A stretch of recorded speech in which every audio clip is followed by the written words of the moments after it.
धनवानों के पास बैठोगे धनवान बनोगे। जिसकी संगति होगी उसी की रंगति होगी। राम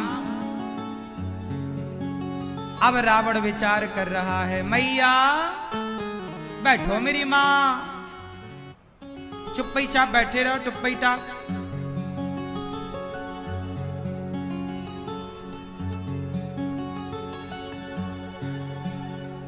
अब रावण विचार करता है क्या करे। तब रावण मारीच के पास गया। किसके पास? जोर से मामा मारीच से बोला कि जाओ मृग का वेश बना। और अब मारीच ना रावण की बात मानता है। सोने का मृग बनकर गया। पंचवटी में लक्ष्मण जी अपना काम कर रहे हैं, सीता मैया वहीं आंगन में टहल रही हैं कि आंगन के बगल में सीता माँ ने देखा एक सुंदर सा सोने का मृग चर रहा है। और ये मृग कौन था? माया का कपटी मृग मारीच। मारीच मृग बन के चल रहा है और सीता माँ को मोहित कर रहा है। अच्छा, अब यहां मैं एक चीज और बताऊं कि ये जो सीता मैया हैं, राम जी ने सीता मां से कहा कि सीता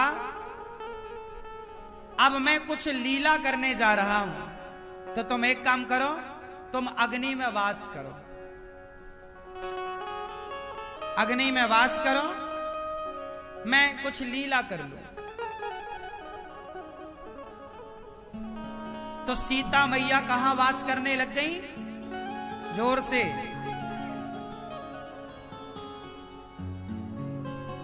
सीता मैया अग्नि में वास करने लग गई। और इसके बाद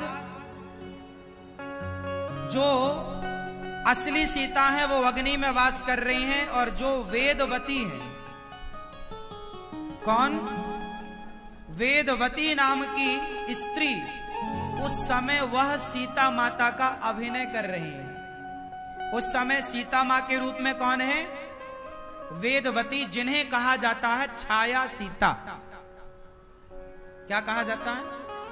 छाया सीता। अब जो सोने के मृग पर मोहित भई वो असली सीता नहीं हुई। सोने का मृग भी नकली है और मोहित होने वाली सीता भी छाया सीता है। तो छाया सीता सोने के मृग को देखकर मोहित हो गई और क्या कहा? सत्य संध प्रभु बधि करि एवी आनहु चर्म कहति वैदे। सीता मां ने कहा कि कितना सुंदर सोने का मृग है, हे राम ले आओ। अब 14 साल पूरा होने को आया, अब अपन चलेंगे तो इसे लगाएंगे वहां, तो देखेंगे तो याद रहेगी कि हाँ अपन ने भी वनवास में इस तरह समय व्यतीत किया है। लो भैया, राम जी समझाए कि कोई सोने का मृग वर्ग नहीं होता सीता। सीता मैया बोली ना हमें चाहिए। जिद क्या हुआ? क्या हुई? सीता मैया जिद करने लग गई। अब सीता मैया की जिद जो है राम जी ने स्वीकार कर ली और राम जी चले उस मृग के पीछे। उस मृग का पीछा किया राम जी ने, तो बड़ी दूर ले गया। वो माया भी था, बड़ी दूर ले गया और राम जी ने देर सवेर उसे दूर ले जाकर बाण मारा। तो उसके बाण लगा और जैसे ही बाण लगा तो उसने क्या बोला? क्या बोला? हा लक्ष्मण। क्या बोला? हे लक्ष्मण। सीता मैया को लगा राम पर कोई संकट आया। तुरंत लक्ष्मण जी से कहा आपके भैया पर संकट है, जाओ। अच्छा, रावण वहां बिल्कुल प्लानिंग किए बैठा था, छिपा हुआ। लक्ष्मण जी गए। अच्छा, लक्ष्मण जी नहीं जा रहे थे, माता राम पर कोई संकट नहीं आ सकता, राम भगवान है, उन पर कोई संकट नहीं आ सकता। सीता मैया मरम वचन जब सीता बोला, हरि प्रेरित लक्ष्मण मन डोला। ईश्वर की प्रेरणा से लक्ष्मण जी का मन डोला और गए लक्ष्मण जी। जब लक्ष्मण जी वहां गए तो राम जी मृग को मार चुके थे। राम जी बोले, लक्ष्मण आप यहां? अब लक्ष्मण राम वहां है, तब तक यहां रावण आया और रावण ने क्या कहा? भिक्षाम देही, हे माता भिक्षा दे दो। सन्यासी का रूप बनाकर आया और इधर उधर भड़ियाई करने की, जैसे कुत्ता नहीं भड़ियाई करने जाता है। 110 शीस स्वान की नाई, इत उत चितई चला भड़ियाई। भड़िया की तरह, मतलब चोर की तरह रावण आया और कहा कि भूख लगी है। सीता मैया ने कहा ये फल ले लो। बोले नहीं, बाहर आओ। लक्ष्मण जी रेखा खींच के गए थे, कहा इस रेखा के बाहर आओ। सीता मैया समझ गई कि ये संत नहीं है, कोई पाखंडी है। अच्छा, जब सीता मैया समझ गई कि ये पाखंडी है तो लक्ष्मण रेखा से बाहर क्यों निकली? क्या आप जानते हो क्यों? कारण है। कारण ये था, सीता मैया जान गई कि ये पाखंडी है, कोई साधु बन के आया है, पर मांग क्या रहा था? भोजन। सीता मैया बोली कि यदि राम के दरवाजे से कोई साधु भूखा चला गया तो क्या होगा? गृहस्थ के घर से कोई साधु भूखा चला जाए, कोई दीन दुखी भूखा चला जाए, तो वो गृहस्थ का सारा पुण्य लेकर के चला जाता है। गृहस्थ के लिए सबसे बड़ा पाप क्या है? कि आपके दरवाजे से कोई भूखा चला गया। इसलिए गृहस्थ, सीता मां को लगा कि ये भले पाखंडी है पर मांग रहा है कि हमें यहां आकर दो, पर हम गृहस्थ का धर्म है कि हम इसे भोजन कराएं। भले पाखंडी है, भोजन नहीं कराएंगे तो आने वाले समय में लोग क्या कहेंगे कि राम के द्वार पर भी साधु लोगों को भरपेट भोजन ना मिला। जब राम के द्वार में भोजन ना मिलेगा तो किसके दरवाजे में भोजन मिलेगा? इसलिए सीता मैया को लगा कि माना कि मेरे ऊपर बहुत बड़ा संकट आ रहा, पर आएगा तो आएगा। यदि मैंने अपने गृहस्थ का धर्म का पालन किया है कि मेरे द्वार से कोई भूखा ना जाए, मैंने इस धर्म का पालन किया तो वही धर्म मेरी भी रक्षा करेगा। इसलिए सीता मैया आई और रावण को कंदमूल फल जो था माता ने दिया और रावण ने माता सीता का हाथ पकड़ा। क्रोधवंत तब रावण लीन सी रथ बैठाई, पुष्पक विमान पर सीता मां को बिठाया। चला गगन पथ आतुर, भय रथ हाँकी न जाए। भयभीत हो गया रावण, रथ हाँका नहीं जा रहा है। भागा रावण माता सीता को लेकर। अब सीता मैया विलाप कर रही हैं, हा जग एक वीर रघुराया, के ही अपराध विसारे हुदाया। हे रघुनाथ जी, क्यों हमें विसार दिए? हे प्रभु, कहां चले गया? हा लक्ष्मण, तुम्हारा नहीं दोषा। हे लक्ष्मण जी, तुम्हारा दोष नहीं है। तुमने कहा था कि माता मैं नहीं जाऊंगा, मैंने जबरदस्ती भेजा। जब सीता मां चिल्ला रही हैं, हा लक्ष्मण, हा रघुनंदन, तब गीधराज जटायु जी ने देखा और गीधराज जटायु जी ने कहा, गीधराज सुनी आतरवाणी। जब आर्त भावना, आर्तवाणी सीता मां की जब जटायु जी ने सुना तो कहा गीधराज जी ने, रे रे दुष्ट ठाण किन होई, निर्भय चले से न जाने मोही। निर्भय होके जा रहा, तू मुझे जानता नहीं मैं कौन हूं। पंख का प्रहार किया, पंख का प्रहार किया और जटायु ने जब प्रहार किया तो रावण मूर्छित होकर गिर पड़ा। जटायु ने पक्षी होकर भी अपना धर्म निभाया और राम जी वहां, राम जी आए कुटिया पर, देखा सीता नहीं। अब राम जी विलाप करने लगे और यहाँ जटायु जी ने जैसे ही रावण को मारा, रावण गिरा।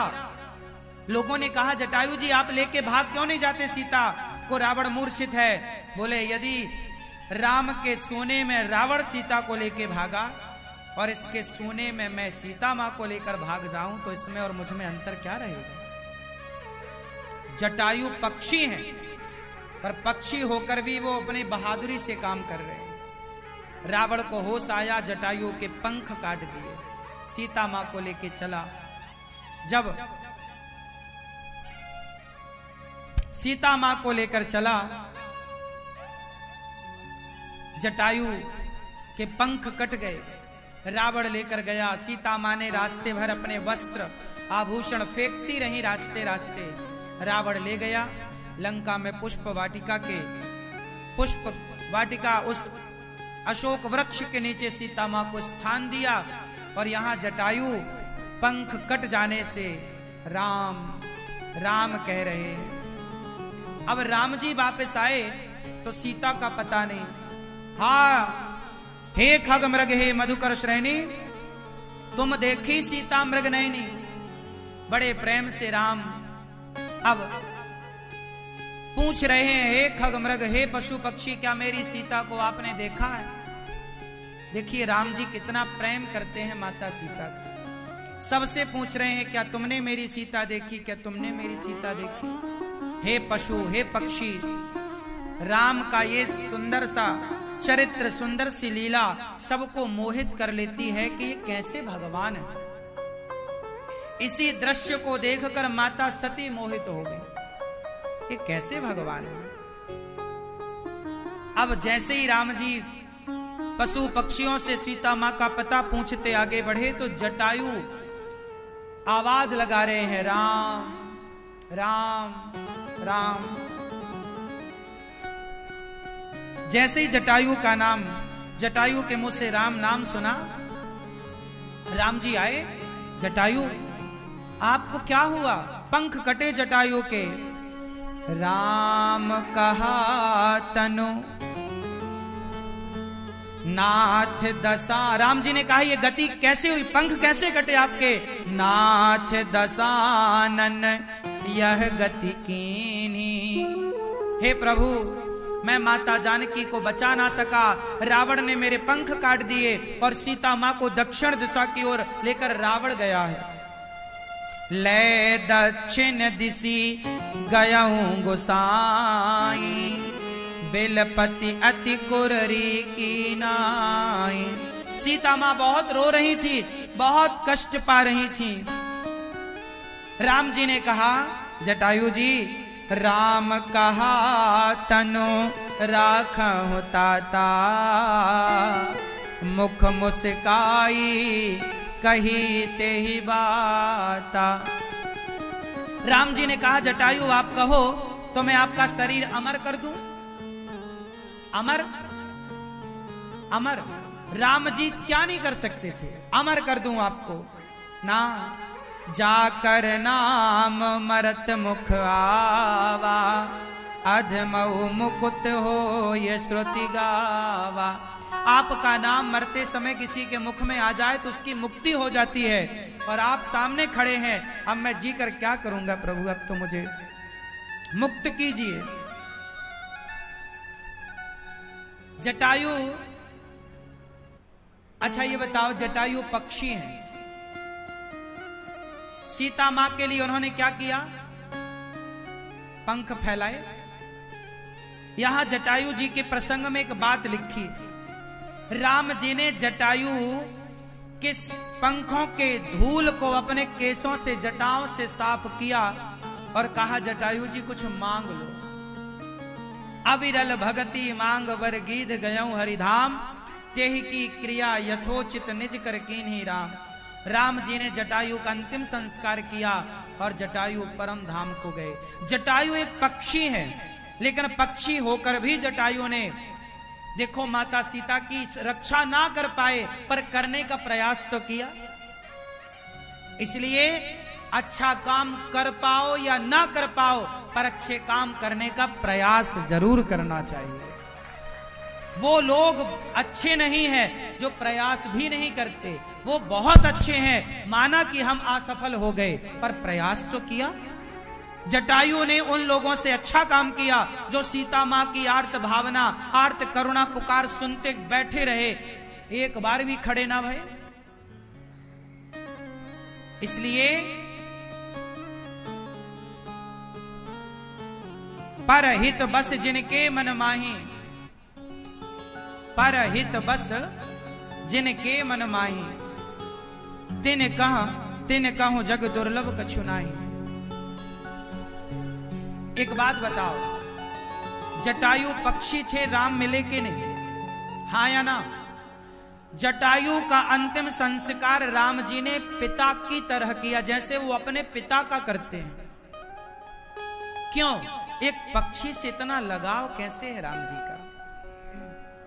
कैसे ऐसा लगाव है? इसलिए कि जटायु के अंदर परहित की भावना है। कौन सी भावना है?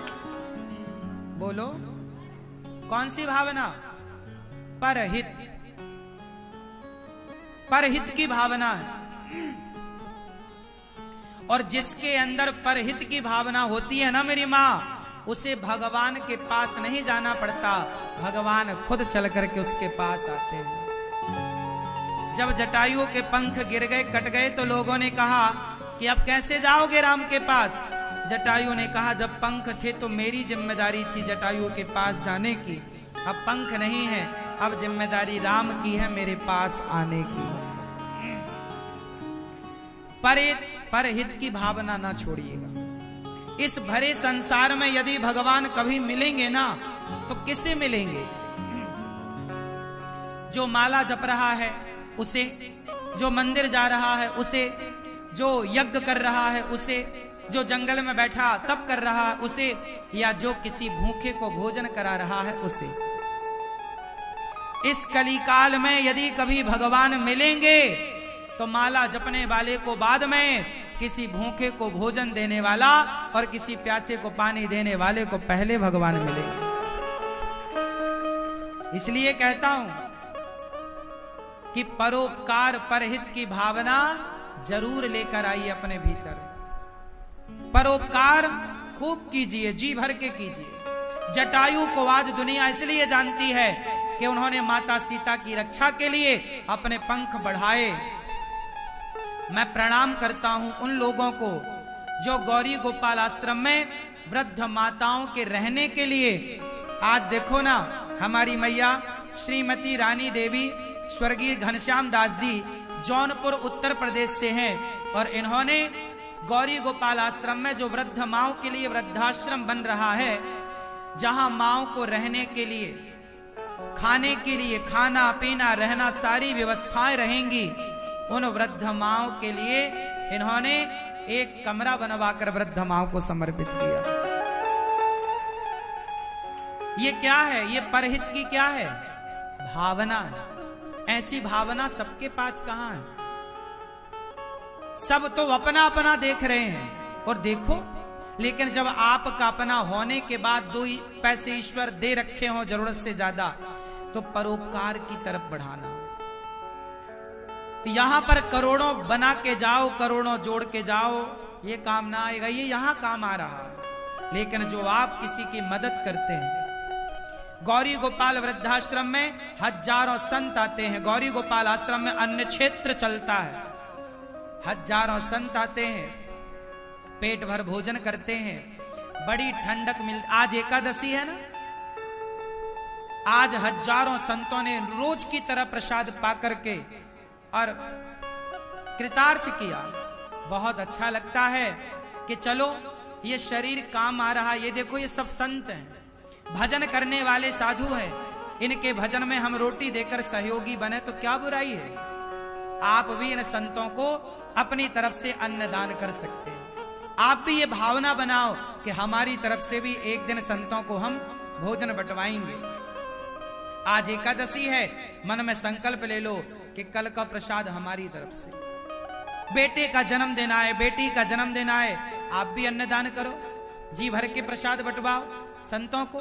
अन्नदान से बड़ा दान नहीं है मेरी माँ। अपना पेट तो पशु पक्षी भी भरते हैं, कौन सी बड़ी बात है। अपना आप अपने पत्नी बच्चों परिवार के लिए कमाते हैं, कौन सी बड़ी बात है। परंतु गौरी गोपाल आश्रम में देखिए हजारों साधु संत रोज सवेरे आते हैं, पेट भर प्रसाद पाते हैं। और आपकी तरफ से आज आप बंटवाओ, कल आप बंटवाओ, परसों आप जब आपको लगे आप बेटी बेटे के नाम से बंटवाओ। एक दिन का अन्न क्षेत्र बंटवाओ, एक दिन की सेवा करो। एक दिन की नहीं कर पाते, एक संत को भोजन कराओ कि एक साधु मेरी तरफ से भोजन करेगा। इन संतों को रहने के लिए गौरी गोपाल आश्रम में एक संत निवास बनाने की आवश्यकता आन पड़ी है। एक संत निवास बनेगा जहां संत लोग रहेंगे। कौन लोग रहेंगे? संत। गौरी गोपाल आश्रम में एक संत निवास बनेगा जहां संत लोग रहकर अपना भजन करेंगे। पर यह संत निवास तब बनेगा जब आप लोग 1 गज 2 गज भूमि संत निवास के लिए सहयोग करोगे। नहीं करोगे तो नहीं बनेगा, करोगे तो बनेगा। तो पहले तो भूमि चाहिए ना, तब उसमें संत निवास बनेगा। संत फुटपाथ पर ना सोएं, संतों के निवास की एक व्यवस्था हो। तो आप भी 1 गज 2 गज देने लायक हैं तो दो। गौरी गोपाल आश्रम में एक रसोई चलती है गौरी गोपाल भगवान की। आप में से कितने लोगों ने प्रसाद पाई? आज नई जगह पर रसोई आपने पाई होगी, नई जगह शिफ्ट हुई है आज। आप में से पाई ना सबने? प्रसाद पाया आप लोगों ने? अब देखो ऊपर यहीं पर आपको पेट भर भोजन मिल रहा है, नीचे भगवान की कथा मिल रही है। गौरी गोपाल में आए तो भोजन भी और भजन भी दोनों मिल रहा है, हाँ या ना? अब देखो कितने सारे भक्त आते हैं, सबको पेट भर भोजन निःशुल्क मिलता है। ये सेवा है या नहीं? आप भी अपनी तरफ से एक दिन का अन्न क्षेत्र, एक दिन की रसोई बंटवाओ। आप भी बंटवाओ कि आज हमारी ओर से सबको पेट भर भोजन दिया जाएगा। आप भी पवाओ। आपका मन नहीं करता कि हम भी किसी को भोजन कराएं? करता है ना? करता है तो जरूरी नहीं कि आप लाखों का दान करें। आप एक मुट्ठी नमक देने के लायक तो होंगे। एक मुट्ठी नमक की सेवा करो। कुछ ना कुछ हमारे जीवन से, कुछ ना कुछ हमारे धन से समाज की सेवा के लिए निकलना चाहिए। 100 रुपए कमाओ तो 2 रुपए निकाल के रख दो अलग। 98 रुपए अपने बच्चों में, अपने में खर्च कर लो। 2 रुपए गौरी गोपाल आश्रम में। सोचिए वृंदावन में कोई भी भक्त आता है, आज एकादशी है, सबको व्रत वाला मिला कि नहीं? आज व्रत वाला मिला ना सबको? अब बताओ ये सेवा नहीं है समाज की? कोई 30,000 लोग सुबह से शाम तक में लगभग प्रसाद पाते हैं। हजारों लोग, कभी 20,000, कभी 30,000, कभी 10,000। 10,000 से कम लोग प्रसाद नहीं, नित्य कम से कम 10,000 लोगों का प्रसाद बनता है रोज। 10,000 लोग तो रोज पाते हैं यहां प्रसाद, अधिक से अधिक 30,000। और बड़े पर्वों में, जन्माष्टमी इत्यादि में 1 लाख लोग भी पाते हैं प्रसाद। सब कोई निःशुल्क सेवा है ये। आप भी अपनी तरफ से इन भक्तों को भोज। देखो इनमें बच्चे हैं, बूढ़े हैं, भक्त हैं। वृंदावन कौन आता है? जिसके अंदर भक्ति है, सब आते हैं। और देखो सब लोग प्रसाद पाते हैं, सब प्रेम से प्रसाद पा रहे हैं। अन्नदान कर लो साहब, बहुत बड़ा पुण्य है। किसी को एक रोटी खिलाना, इससे बड़ा कोई पुण्य नहीं है। आप भी एक दिन की रसोई बंटवाओ। और एक बात और, गौरी गोपाल आश्रम में एक गुरुकुल और चल रहा है जिसमें 125 से अधिक बच्चे पढ़ रहे हैं। गौरी गोपाल गुरुकुल में कितने बच्चे पढ़ रहे हैं? 125 से अधिक है। ये सारे बच्चे यहां रहते हैं। इनके रहने की, खाने की निःशुल्क व्यवस्था, रहना, खाना, पढ़ना, लिखना, सब कुछ। आप भी इन बच्चों के लिए किसी एक बच्चे के आप माँ बाप बन करके एक बच्चे को गोद लो कि मैं एक बच्चे की शिक्षा का भार मैं लेती हूं। एक बच्चे को आप अपनी तरफ से शिक्षा दान करें। भाई बच्चों को रखना, पढ़ाना लिखाना खर्चा तो है, बच्चों से नहीं लिया जाता। आप लायक हैं, आप थोड़ा थोड़ा सहयोग करें। 125 बच्चे मायने रखते हैं कि नहीं? उनको रखना, खिलाना, पिलाना, पढ़ाना लिखाना, उनके पांव पे खड़ा करना, बताओ ये अनिरुद्ध की जिम्मेदारी बड़ी है या नहीं? तो बस आप अपने बच्चों को पढ़ाते हैं साहब, अपने बच्चों को पढ़ाइए, लेकिन अपने बारे में सब सोचते हैं, थोड़ा अपने से बाहर निकलकर समाज के बारे में सोचिएगा। यही परोपकार है, यही समाज की सेवा है। आप भी एक बच्चे की सेवा कीजिए। गौरी गोपाल आश्रम में हमारी वृद्ध माताएं रहती हैं। मैया कहाँ से आई हो मेरी माँ? छत्तीसगढ़ से। छत्तीसगढ़। कौन कौन है आपके घर में? 2 बेटा है बेटा। 2 बेटा है? हाँ। और बेटा है, फिर भी आपको गौरी गोपाल वृद्धाश्रम में रहना पड़ रहा है? रोज मारता बेटा, काकरू घर में जाता, काकरू घर में बेटा दोनों के अलग अलग घर हो गया है। जाता ना तो प्रेम करता रहते, दारू पी के निकालता रात के, तो घर में जाता तो वो से बड़ा था बेटा। तो आपको रात को निकाल दिया? रात के निकाल दिया बेटा। तो एक बेटे ने निकाला कि दोनों ने?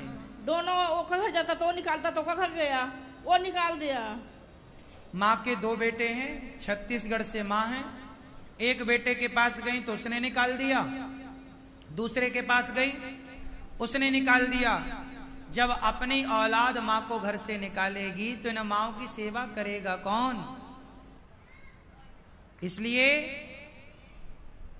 इन वृद्ध माँओं के लिए भगवान ने इन माँओं की पीड़ा को देखकर ये दास अनिरुद्ध को हमें भगवान ने प्रेरणा दी कि इन वृद्ध माँओं की सेवा करो। इन माँओं के लिए ये गौरी गोपाल आश्रम, जिसमें 280 वृद्ध माताएं रहती हैं।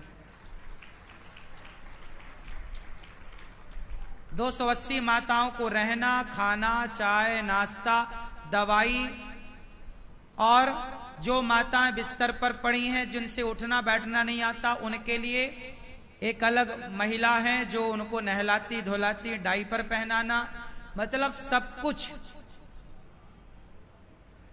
जो माँ अपने कपड़े नहीं धुल पाती, उन माओ को कपड़े धुलने के लिए स्टाफ है। अब बताओ ये सेवा है या नहीं? ये मानव जाति की सेवा है। ये किसकी सेवा है? बोलो। ये मानव जाति की सेवा है। इस माँ से हमारा कोई रिश्ता नहीं है, खून का कोई संबंध नहीं है, रिश्ता है केवल इंसानियत का। यदि हम इंसानियत का रिश्ता निभा रहे हैं तो आप लोग भी इंसानियत के नाते इन बेसहारा माओं के लिए आप अपनी कमाई का कुछ ना कुछ हिस्सा इन वृद्ध माओं तक जरूर पहुंचाइए। बताओ, आपके सहयोग की जरूरत गौरी गोपाल आश्रम को है या नहीं? बोलो। अच्छा, एक दिन आप सहयोग कर दें, इसकी जरूरत है, या सदा थोड़ा थोड़ा आप सहयोग करें, इसकी जरूरत है? क्योंकि एक दिन से तो ना होगा ना, एक दिन से ना होगा मेरी मां।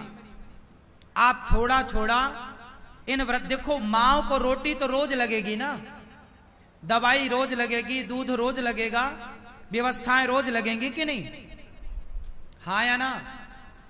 इन माओ के लिए यदि ये दास अनिरुद्ध खड़ा है, इनकी अपनी औलाद, मैया कभी बेटे का फोन नहीं आया कि माँ आ जाओ? नहीं आता है तो बेटा वो घचलक आता है, तुम फंसा के चल दिया, जैसे कर दिया, मार दिया, पीट दिया, हमको यह कर दिया, रोज झगड़ा करता है, फोन में करता है। तो आपको मारता भी है क्या? हाँ, फोनों में गाली देता है। हाँ? फोन में घालो गाली देता है। मैं फोन लगाती हो तो गाली देता है? हाँ।